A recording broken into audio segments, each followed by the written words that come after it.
Okay, so just the other day, I was driving my Outlander home after a swing away at work, and I noticed when I was turning there was a bit of a clunk in the steering. Now, I first thought that maybe something in the front end had come loose or had worn. I mean, after all, this thing has 300,000 Ks on the clock. But when I got home, I noticed a bit of movement in the steering wheel. So let's get you in the bay cab and we'll have a look what I found. Alrighty, so just ignore all the lower half of the dash missing because I've already pulled this apart to have a look. But when I was getting out of the car, I noticed that there was a bit of movement in the steering wheel. So I don't know whether you see that clearly from there, but that's not supposed to do that. So with that movement, that's not normal. So my first thoughts were either something's broken, something's loose, or something's worn. Pulled all the lower dash off just so I could get a decent look at that steering column, and I'll show you what I found. So hopefully I can see. So as far as I can tell, there's a bolt here that holds the steering column in and another one up on the other side. Now, as you can see, this is how I found it. Both this side was coming out and the other side where she's moving, so it's loose as. Yeah, this one, like I haven't even put a tool to it, and I can just undo that by hand. I'm not sure how long that is.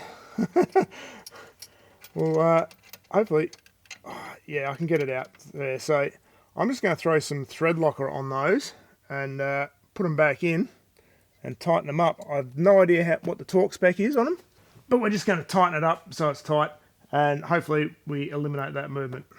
A few moments later. Okay, those bolts are tightened up and there's no movement there, so that's perfect. I'm going to whack all this lower dash back on. Now, because I wasn't doing any filming when I pulled this apart, I might just do a reversal of putting it all back together. So if you want to know how to pull it apart, just do the reverse of what I'm doing now.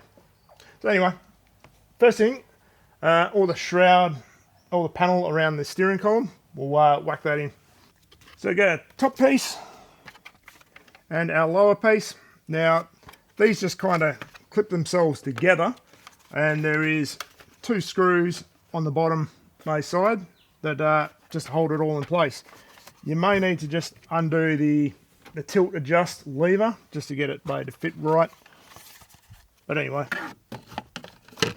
that just sits on top. Like I said, this one here, get that lever sitting in the right spot.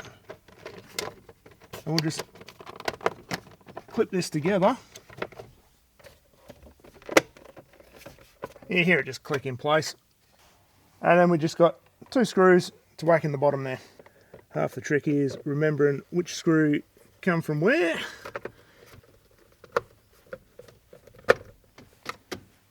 Next piece of the puzzle is this lower dash panel.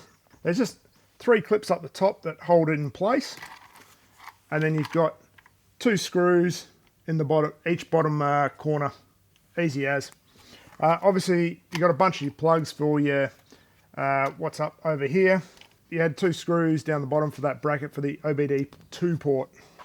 So I'm just going to get that OBD2 port bracket bolted in place first. Pretty much all you need for this whole job is, well, I just used a flat blade screwdriver and a Phillips head. And obviously a 12mm socket and ratchet ring spanner for that steering column. So there's our OBD2 port in place. Just go do these wiring plugs. I'm pretty sure that these will only go one way. I haven't tried messing them around or anything. So okay, with that in place, I'll put that up.